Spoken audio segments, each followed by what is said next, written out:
Salut à tous, je suis super contente de vous retrouver aujourd'hui pour vous proposer quelques gourmandises de Noël à réaliser très rapidement mais surtout hyper facilement. C'est parti! Pour commencer, je vous propose de réaliser des petites boules de Noël. Pour les réaliser, on va avoir besoin d'Oreo nappés de chocolat, donc il en existe au chocolat blanc ou au chocolat au lait, moi j'ai pris ceux au chocolat blanc. On va avoir besoin d'un tout petit peu de chocolat à faire fondre et de petites décos tout simplement. Donc on commence par prendre notre morceau de chocolat et on le fait fondre soit au bain-marie ou bien au micro-ondes. Et lui, il va tout simplement nous servir de colle pour faire tenir nos petites décos. Et donc là, c'est très simple, on prend notre chocolat, on le pose où l'on souhaite mettre nos petites décos en sucre. Et le tour est joué. Donc bien entendu, vous décorez comme vous le souhaitez. Une fois que la déco du biscuit est faite, on va prendre un petit chocolat, y mettre de la colle, du chocolat fondu et le poser sur l'Oreo pour donner cet effet de boule de Noël. Donc moi j'ai pris ce type de chocolat, mais vous pouvez aussi mettre tout ce qui est chocolat rond comme des Maltesers par exemple.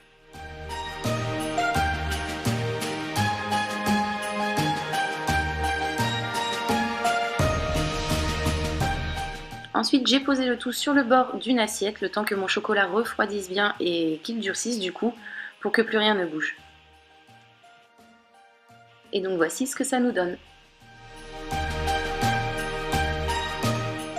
Je vous propose ensuite de réaliser des petites maisons avec des biscuits. Donc on va commencer par réaliser un glaçage royal. Il nous faut tout simplement du sucre glace et ajouter quelques petites gouttes d'eau. On doit également ajouter quelques gouttes de citron, mais moi je n'en avais pas, donc si vous en avez, n'hésitez pas à en mettre un petit peu. Donc une fois qu'on a la texture souhaitée, on peut le faire plus ou moins épais en fonction de ce qu'on a envie et besoin. Le mien, je le fais pas trop liquide, puisque c'est plus facile à travailler quand il est épais. Donc là, je le trouve un peu liquide, je vais tout simplement rajouter un petit peu de sucre. Sur mon plan de travail, je pose une feuille de papier de cuisson et je vais réaliser le socle de ma maison, donc avec mon glaçage que je dépose dessus en couche épaisse. Donc plus la pâte est épaisse et plus elle est facile à travailler, je trouve. Donc c'est pour cela que moi je la fais épaisse et je vous le conseille d'ailleurs. On peut donc avec réaliser des formes. Donc moi j'ai fait des petites vagues comme ceci. Ensuite je prends un petit beurre qui est recouvert de chocolat, mais bien entendu vous pouvez prendre tout type de petits beurres ou de gâteaux rectangulaires. Et je pose comme ceci sur mon glaçage. Ensuite je ne trouvais pas le tout assez large. Donc j'ai rajouté un petit peu de pâte pour élargir le tout et avoir un petit peu plus de place autour de ma maison.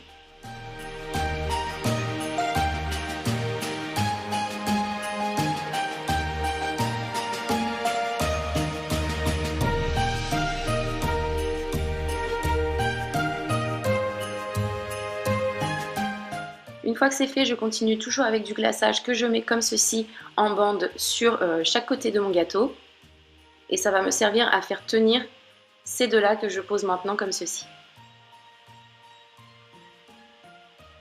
Donc là encore une fois, plus votre pâte est épaisse, mieux ça va tenir sur le moment. Je viens sceller le tout en ajoutant un petit peu de glaçage sur les côtés.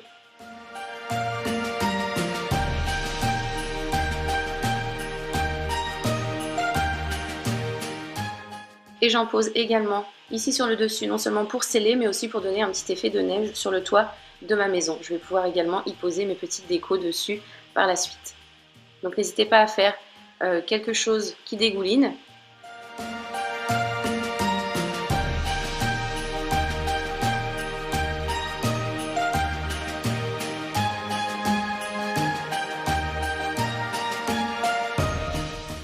Et ensuite on pose dessus toutes nos petites décos en sucre. Ensuite, j'ai placé le tout pendant une nuit complète au réfrigérateur et avec une spatule, je suis venue retirer ma maison de mon papier de cuisson afin de le poser sur mon support définitif et donc voici le résultat. Pour finir, je vous propose de réaliser des petits sablés donc avec des formes et des garnitures différentes.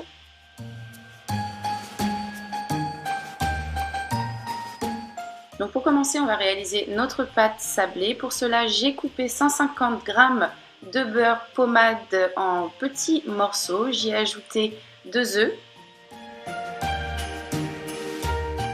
150 g de sucre en poudre, Je mélange un petit peu le tout.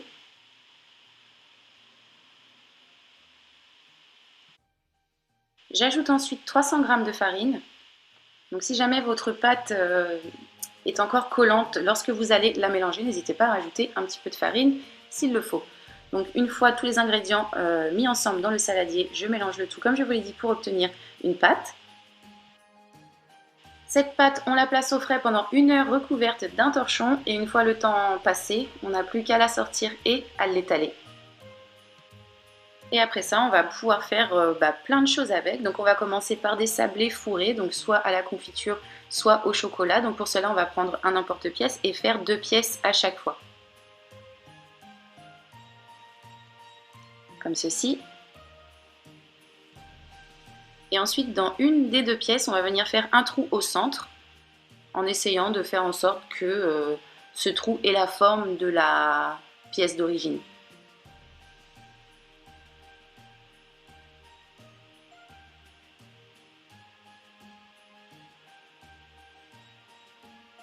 Donc voilà ce qu'il nous faut pour faire des petits biscuits fourrés. Et ensuite pour les sablés avec du glaçage royal, on va tout simplement faire des pièces classiques.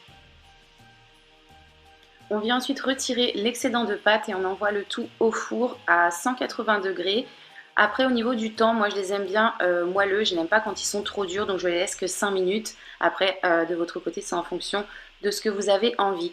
Donc on va commencer par la déco des petits sablés au glaçage royal. Donc on va refaire un glaçage avec du sucre glace, de l'eau et cette fois-ci on va ajouter un petit peu de colorant.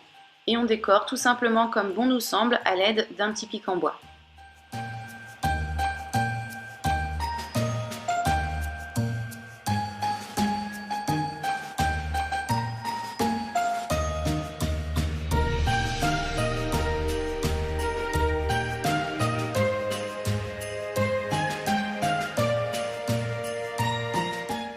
Une fois notre biscuit complètement recouvert, on peut également, si l'on souhaite, y ajouter des petits décos en sucre. Et pour les gâteaux fourrés, il suffit tout simplement de déposer la garniture sur le biscuit qui n'a pas de trou et venir recouvrir avec l'autre par-dessus. Donc ça, c'est vraiment très simple à faire, c'est très joli et je peux vous assurer que c'est très bon.